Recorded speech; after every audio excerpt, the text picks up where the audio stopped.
And this is all in the theory. Jean-Claude Juncker now on his feet and coming to the podium. Everyone listening in. We will take this address live. President in Office of the Council, ladies and gentlemen, dear members. For me, it's a very pleasant duty, not just actually a duty, but a real pleasure as President of the Commission for the very first time in my short life to give a State of the Union address in this chamber. As Luxembourg Prime Minister, frequently, I think to be precise, it was 20 times that I gave a State of the Nation speech. But anyway, mostly I got applauded after the speech. People disagreed as to the substance, but everybody seemed to agree that it was too long. So today, I run that self-same danger.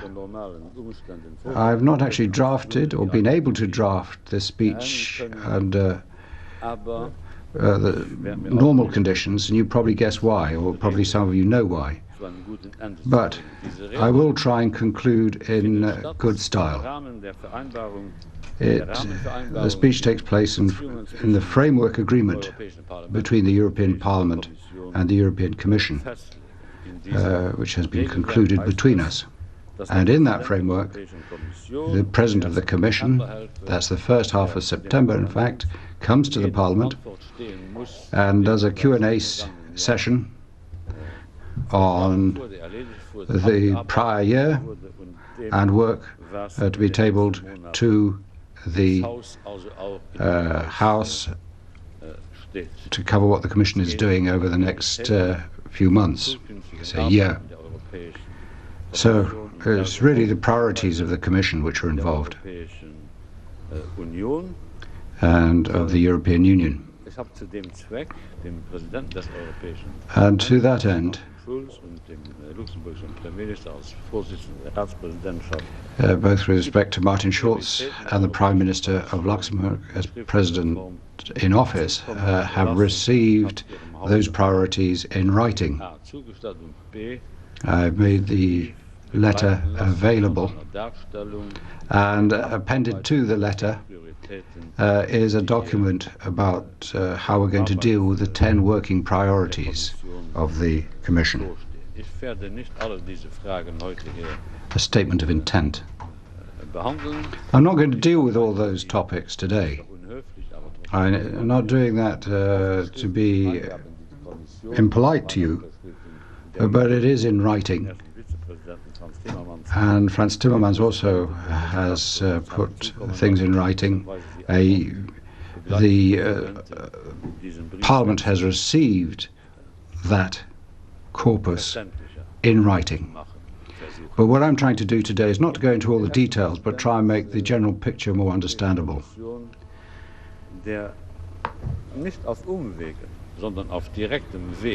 If you like, I'm the first President of the Commission who is, in a way, directly endorsed, including by the vote of the European Parliament. That was my direct path to office, right from the very beginning. In fact, when I was speaking to you on the 14th of June, laying out my stall to you, I made it quite clear that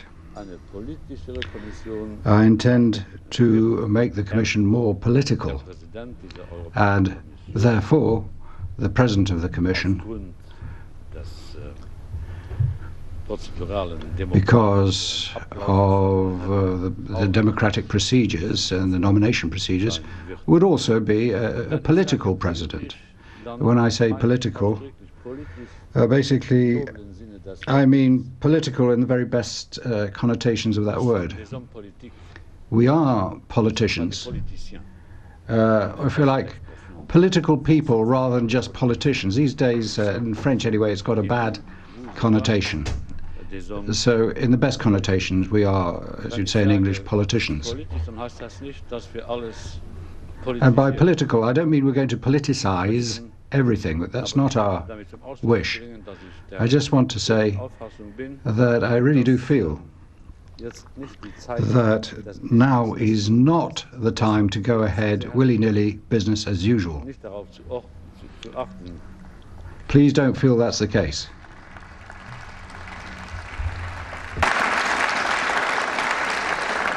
Ich würde Sie sehr herzlich bitten, nicht darauf zu achten, wie oft ich das Wort sozial in den Mund nehme. Don't count up how many times I use the word social.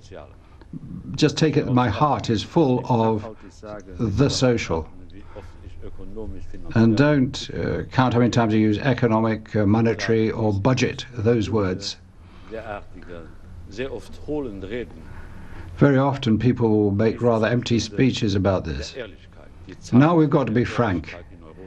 Really, the bell tolls. The time has come.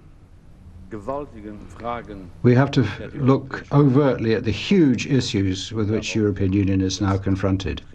And that's what I want to focus on now. Our European Union. I don't really want to fall into despond, but it's not in a good situation. There's no point of the President of the Commission, the representatives of European democracy and the peoples of Europe to just put things in rosy colours. No, we're not in a good place. There's a lack of Europe in the European Union, and there's a lack of union in this European Union.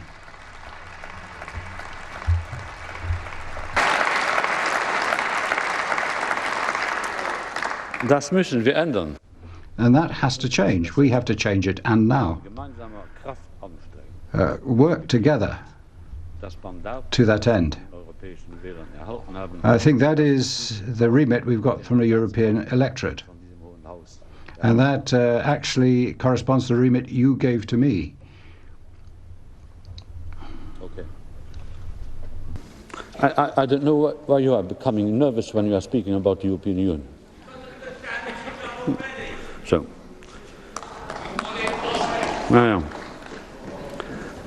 you can interrupt me from time to time. I will not at each time respond to what you are saying, because what you are saying is worthless.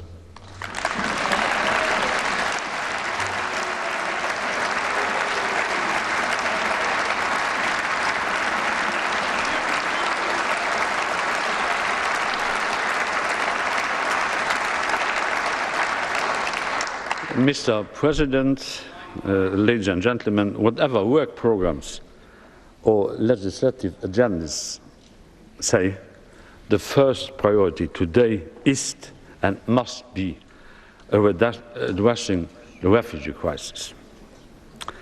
Since the beginning of the year, nearly 500,000 people have made their way to Europe. The vast majority of them are fleeing from Syria, the terror of the Islamic State in Libya, or dictatorship in Eritrea. The most affected member states are Greece, with over 200,000 refugees, Hungary, with more or less 150,000, and Italy, with 120,000. The numbers are impressive. For some, they are frightening. But now is not a time to take fright. It is a time for bold, determined, concerted action by the European Union, by its member states and by its institutions. The first of all the matters, before other considerations, is a matter of humanity and human dignity. And for Europe, it's also a matter for historical fairness.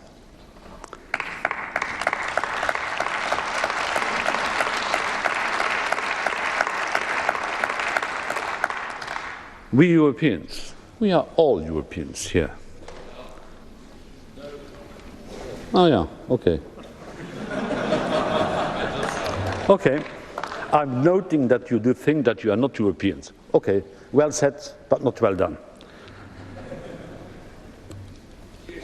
This is not a time to take fright. It's a time of humanity and of human dignity. We Europeans, all of us, I thought before the interruption, all of us, we should remember well that Europe is a continent where nearly everyone has at one time been a refugee.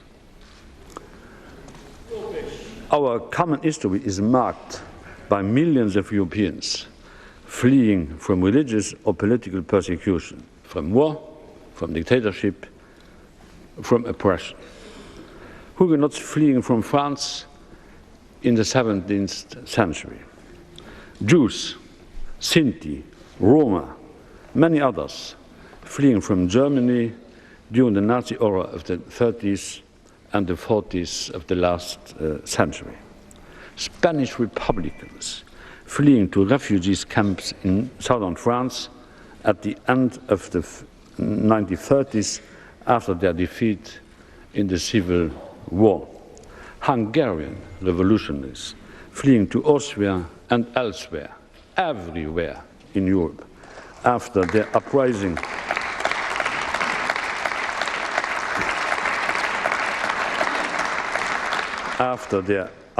against communist rules was oppressed by Soviet tanks in 1956. Czech, Slovak citizens seeking exile in other countries, including mine, after the oppression of the Prague Spring in 1968. Hundreds of thousands were forced to flee from their homes after and during the Yugoslav wars. That was by the end of the last century, not centuries ago, by the end of the last century, in the last decade of the 20th century. Have we forgotten that there is a reason there are more McDonald's living in the United States than the entire population of Scotland? That there is a reason the number of O'Neills and Murphys in the US exceeds by far those living in Ireland? Have we forgotten that 20 million people of Polish ancestry live outside Poland as a result of political and economic emigration after the many border shifts, forced expulsions and resettlements during Poland's so often painful history? Have we really forgotten that after the devastation of the Second World War, 60 million people were refugees in Europe? That as a result of this terrible European experience, a global protection regime, the 1951 Geneva Convention on the Status of Refugees, was established to grant refuge to those who jumped the walls in Europe to escape from war and totalitarian oppression. We Europeans should know and should never forget why giving refuge and complying with the fundamental right to asylum is so important. The fundamental right to asylum is one of the most important international and European values. We should not forget that.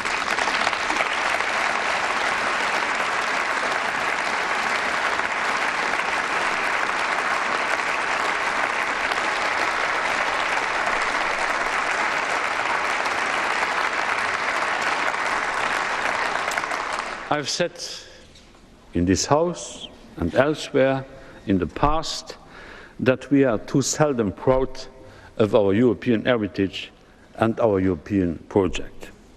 Yes, in spite of our fragility, of our weaknesses, our self-perceived weaknesses, today it is Europe that is thought worldwide as a place of refuge and exile. It is Europe today that represents a place of hope, a haven of stability in the eyes of women and men in the Middle East and in Africa. This is something, I have to say this here, this is something to be proud of and not something to fear.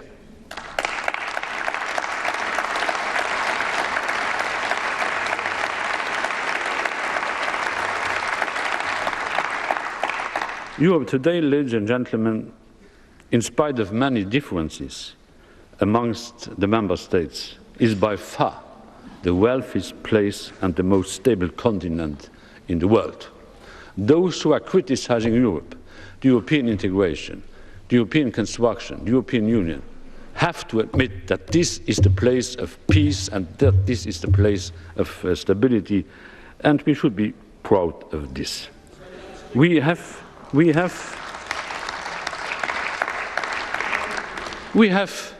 the means to help those fleeing from war, terror, oppression. I know that many now will want to say that this is all very well, but Europe cannot take everybody. It is true that Europe cannot house all the misery of the world, but let us be honest and put things into perspective. There is certainly an important, an unprecedented number of refugees coming to Europe at the moment. However, they still represent just 0.11% of the total European Union population. In Lebanon, by comparison, refugees represent 25% of the population in a country which has only 1/5 of the wealth we do enjoy in the European Union. Who are we that we are never making this kind of comparisons? Who are we?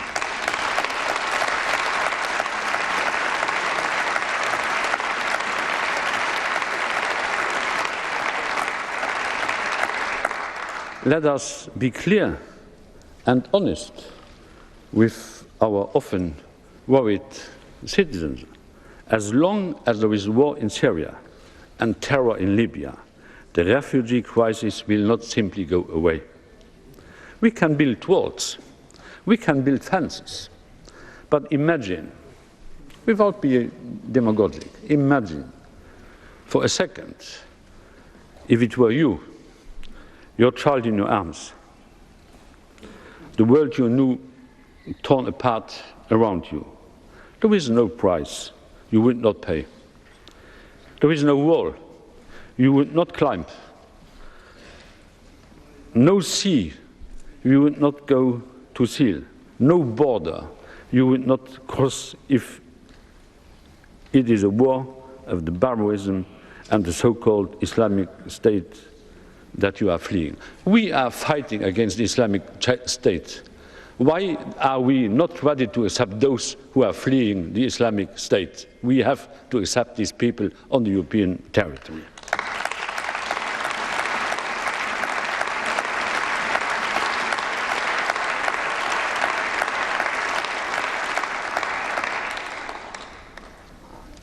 It is high time to act, to manage the refugee crisis, because there is no alternative to this.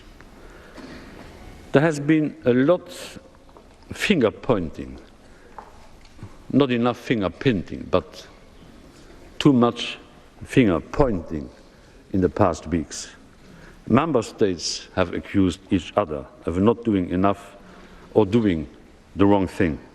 And more often than no fingers have been pointed from national capitals towards Brussels. Brussels is always accused if member states are failing. If member states are not doing their job, Brussels, the Commission, the European Parliament is accused of not doing the job. You're with BBC News. We are live in Strasbourg covering the press conference. You can see Jean-Claude Juncker there addressing the press about the migrant crisis and what it means for Europe. About this blame game. But I wonder who that would serve. Being angry does not help anyone. Blaming others does not help the refugees and the migrants. And the attempt of blaming others is often just a sign that politicians, policy makers, sometimes lawmakers, are overwhelmed by unexpected events. Instead, we should rather recall what has been agreed that can help in the current situation. It is time to look at what is on the table and move swiftly forwards.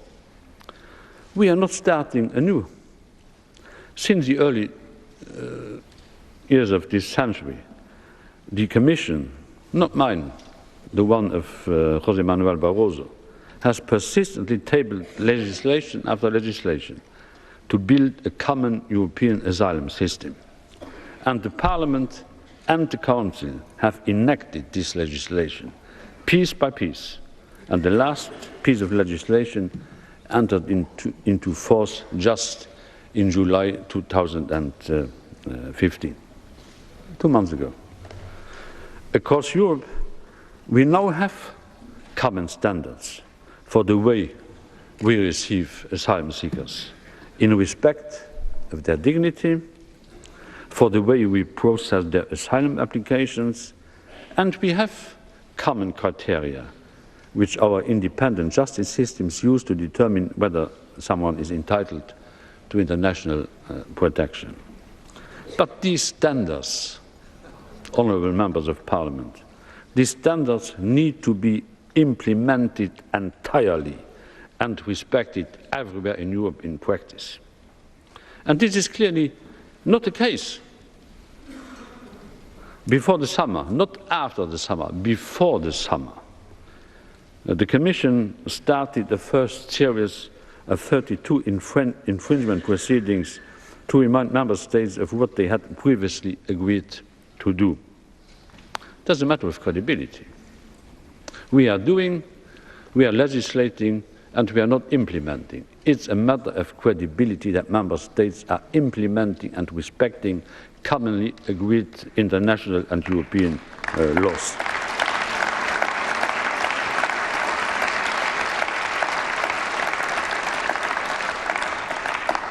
A second series of infringement proceedings will follow in the days to come. Common asylum standards are important, but they are not enough to cope with the current refugee crisis. The Commission, the Parliament, the Council said in the spring that we need a comprehensive European agenda on migration. We proposed this as a Commission in May, and it would be unfair to say that nothing has happened since then. We have tripled our presence at sea. 122,000 lives have been saved since then. Every life lost is one too many. It's one too many. But many more have been rescued that would have been lost otherwise, an increase of 250%. We should be proud of that performance.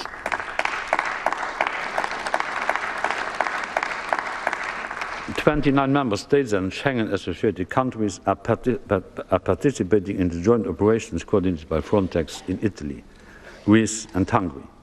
102 guest officers from 20 countries, 31 ships, 3 helicopters, 4 fixed-wing aircraft, 8 patrol cars, 6 thermal observation vehicles, and 4 transport vehicles. This is a first measure of European solidarity in action, even though more will have to be done. We have redoubled our efforts to tackle smugglers and to dismantle human traffickers group. Cheap ships are now harder to come by, leading to less people putting their lives in peril in unseaworthy boats. As a result, the central Mediterranean route has stabilized at around 115,000 arriving during the month of August, the same as last year. We now need to achieve a similar stabilization of the Balkan routes, which has clearly been neglected by all policymakers. The European Union is also the #1 donor in the global efforts to alleviate the Syrian refugee crisis. Around 4 billion euros have been mobilized by the European Commission, that means by you, too, and member states in humanitarian development, economic and stabilization assistance to Syrians in their country and to refugees and their host communities in neighboring Lebanon, Jordan, Iraq, Turkey and Egypt. Indeed, just today, we launched 2 new projects to provide schooling and food security to 240,000 Syrian refugees in Turkey. And by the way, I would like to applaud the efforts of Jordan, of Turkey, and of Egypt, and of Lebanon.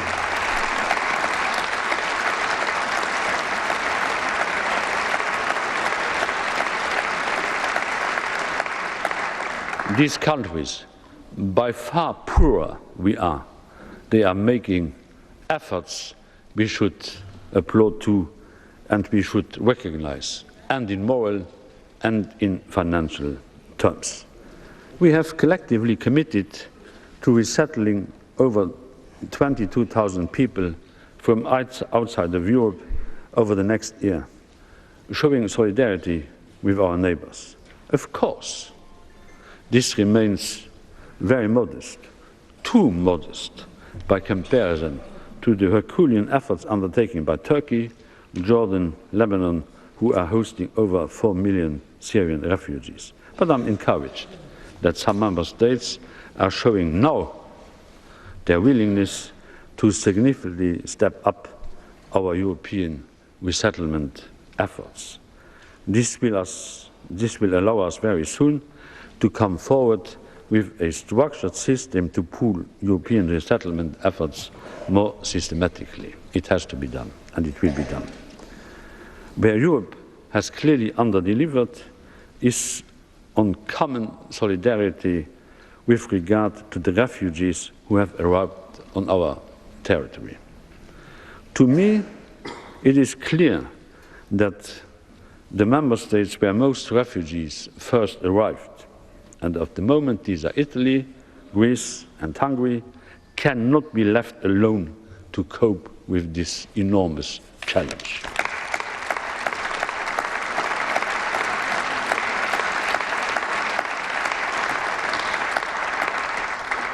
This is why the Commission already proposed an emergency mechanism in May, not now, back in May, to relocate initially 40,000 people seeking international protection from Italy and Greece.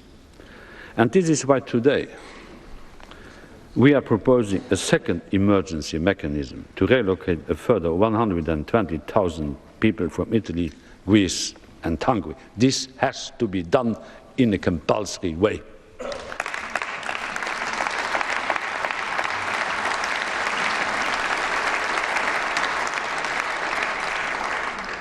I call on member states to adopt the Commission proposals on the emergency relocation of altogether 160,000 refugees at the Council of Interior Ministers on the 14th of September.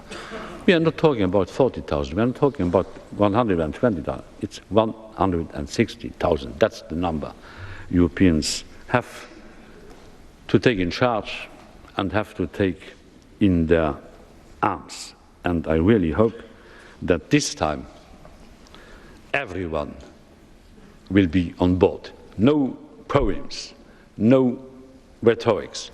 Action is what is needed for the time being.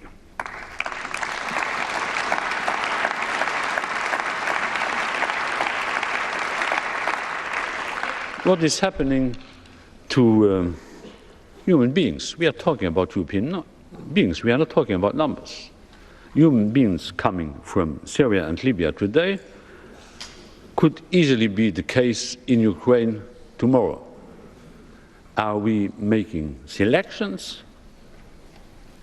Are we distinguishing between Christians, Jews, Muslims? This continent has made the best experience to distinguish on the basis of religious criteria. There is no religion, there is no belief, there is no philosophy when it comes to refugees and to those who are fleeing.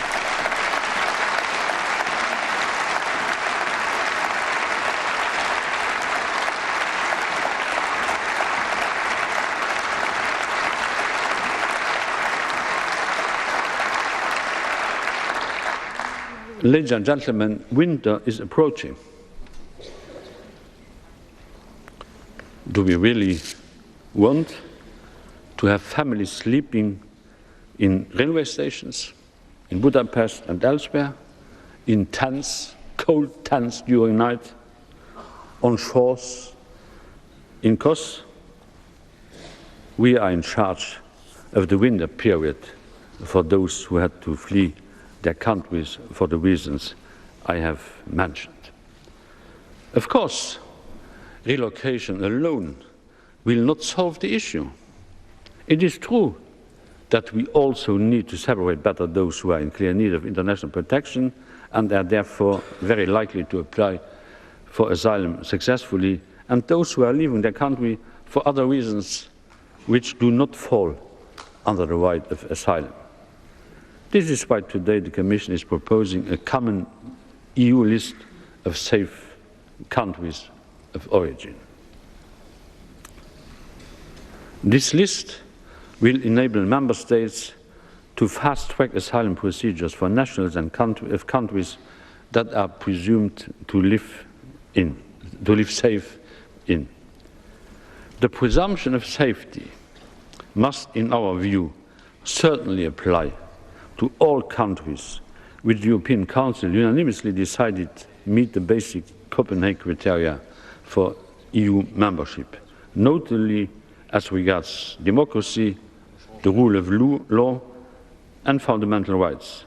It should also apply to other potential candidate countries on the Western Balkans in view of their progress made towards candidate status. I'm of course aware that the list of safe countries is only a procedural simplification. It cannot take away, and I would act strongly against that, the fundamental right of asylum for asylum seekers coming from Albania, Bosnia and Herzegovina, the former Yugoslav Republic of Macedonia, Kosovo, Montenegro, Serbia and Turkey. But it allows the national authorities to focus on those refugees which are much more likely to be granted asylum, notably those from Syria. And this focus is very much needed in the current situation.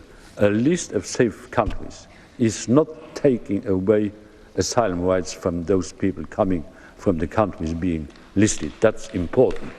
It's important. We are not neutralizing the Geneva Convention. Asylum is a right.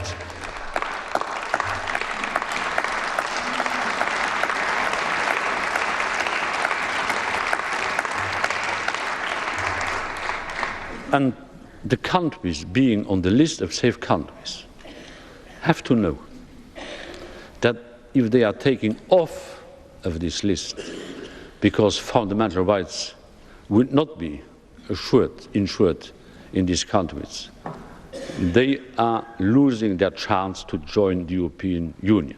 These two things are going together. Safe list, yes, but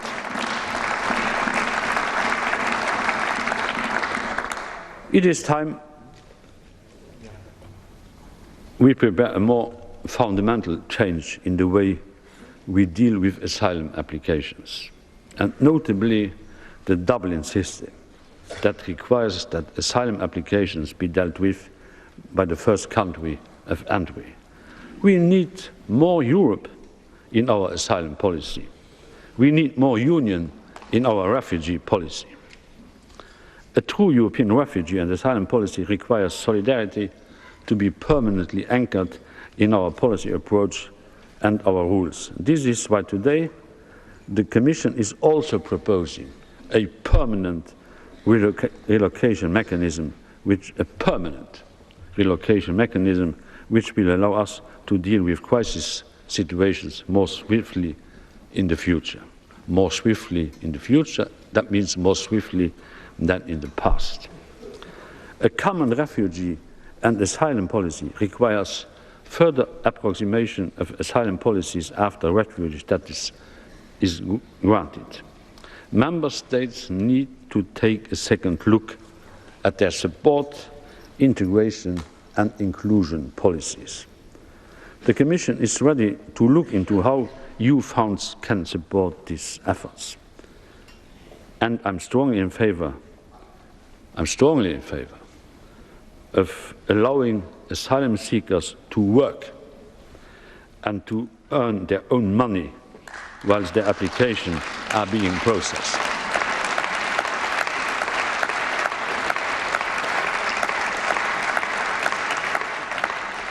Labour, work, being in a job is a matter of dignity. Those who are working are finding back the dignity they had before they were leaving. And so we should do everything to change our national legislation in order to allow refugees, migrants, to work since day one of their arrival in Europe. A united refugee and asylum policy also requires stronger joint efforts to secure our external borders. Fortunately, in the European Union, we have given up border controls between member states of the Schengen area to guarantee free movement of people, a unique symbol of European integration. And this Schengen system will not be abolished under the mandate of this Commission.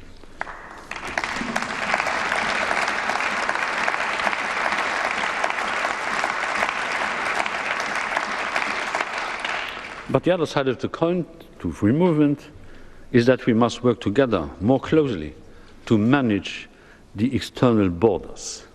This is what our citizens do expect. The Commission said it back in May, and I said it during the election campaign together with Martin, together with Guy, together with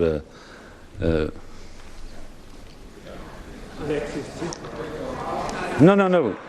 I'm not pointing at Mrs. Keller, but I was just thinking on Mr. Tsipras. And I'm not confusing the two.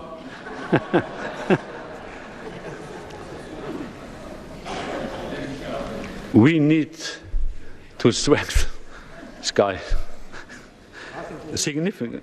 Bitte? José Bové est là. Oui, je l'ai vu tout à l'heure. Sorry, José. We need to strengthen Frontex significantly and develop it into a fully operational European border and coast guard system. That is certainly feasible, but it will cost money. The Commission believes this is money well invested. This is why we will propose ambitious steps forwards to a European border and coast guard before the end of this year.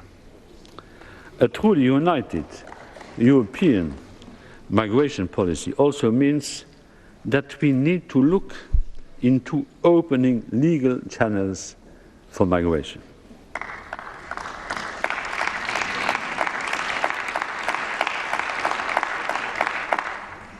But let us be clear, this will not help in addressing the refugee crisis we are currently in.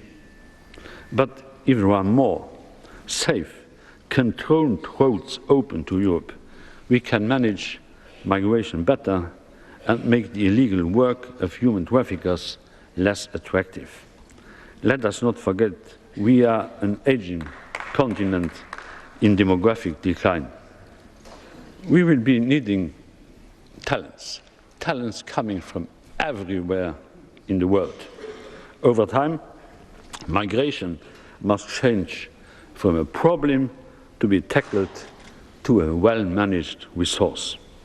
To this end, the Commission will come forward with a well-designed legal migration package in early 2016. This is highly important. Migration has to be legalized.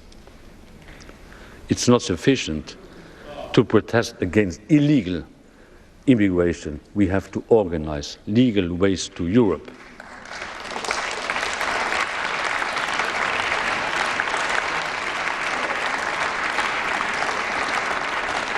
A lasting solution will only come if we address the root causes, the reasons why we are facing this important refugee crisis. Our European policy must be more assertive. Foreign policy must be more assertive. We can no longer afford to be ignorant, disunited with regard to war or instability right in our neighborhood. We have to find a solution. Maybe that we are too weak for achieving this, to the Libyan problem. We have to address in a more solution-oriented way the Syrian crisis. I call European diplomatic offensive European diplomatic offensive to address the crisis in Syria and in Libya.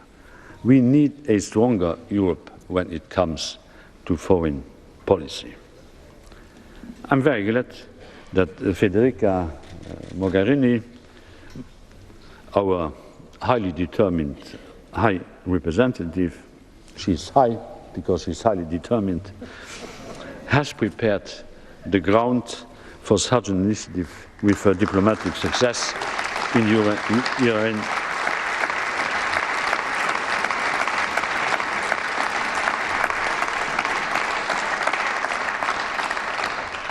She has prepared the ground for such an initiative with her diplomatic success in the Iran nuclear talks, and I would like to congratulate Federica for that extraordinary performance.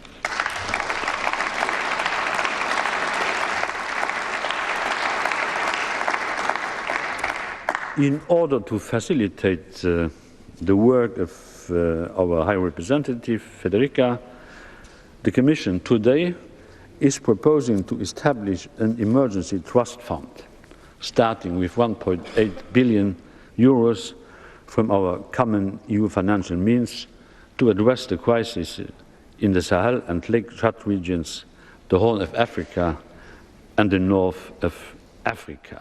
We want to help create lasting stability, for instance, by creating employment opportunities of local communities and thereby address the root causes of destabilization, forced displacement, and illegal migration. I expect all EU member states to pitch in and match our ambitions. We need this emergency trust fund in order to prevent future crises.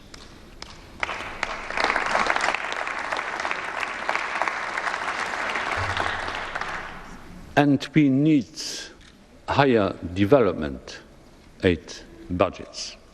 I don't like the expression development aid, cooperation budgets. It's abnormal that member states of the European Union are reducing their budgetary efforts when it comes to aid development. They have to be increased.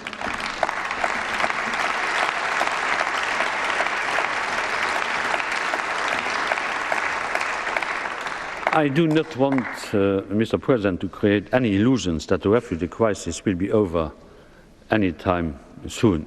It will not, and we have to know that. But pushing back boats from piers, setting fire to refugee camps, or turning a blind eye to poor and helpless people, that is not Europe.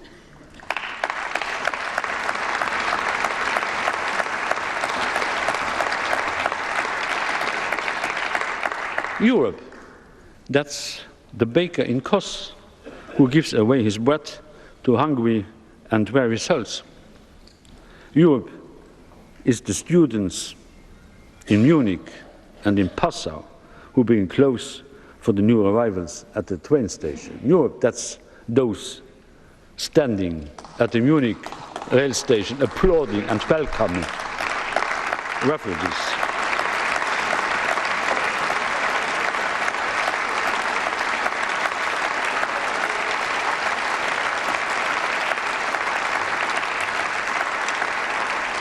The Europe I want to live in is illustrated by those who are helping. The Europe I don't want to live in is a Europe refusing those who are in need. The crisis is stark, and the journey, of course, is still long. I'm counting on you in this House, the House of the European democracy, and on all member states to show European courage going forward in line with our common values and history. Monsieur le Président, President, ladies and gentlemen, dear friends, as many of you are, I realise that I have already exceeded the speaking time which would normally be allocated to me for my State of the Union address, and as has formerly been the case for a President in office of the Commission. But I do need to take some time, given the situation, to talk about a number of other issues. First of all, Greece, which is very close to my heart. We've had very serious debates about the Greek crisis. It's a debate which affects us all very profoundly. It's been a difficult debate, and I endeavoured at great length to explain to the President of Greece that we were democratic countries dealing on a democratic basis. And here you are members of Parliament, and parliamentarians subscribe to the principle of parliamentary democracy, which is paramount in the 18 other countries. We are watching Jean-Claude Juncker, the President of the European Commission. He has just spoken for about 40 minutes, outlining his response to the migrant crisis. He started off by saying the bell tolls, the time has come. We have got to look at the huge issues that the European Union is facing, that the European Union is not in a good situation, and there's been a lack of effort, and that has to change. Everyone has to work together. He said now is not the time to take flight or to take fright. We need concerted action. He then went on to spell out the number of refugees, hundreds of thousands, possibly 350,000, I think, have come to Europe in the last year or so. And he has just said that they are going to they want to raise a 1.8 billion euro emergency trust fund for future crises, and that there will be a compulsory plan to relocate 160,000 refugees and migrants. More details coming up at the top of the hour. I'm the leading state sponsor of terrorism.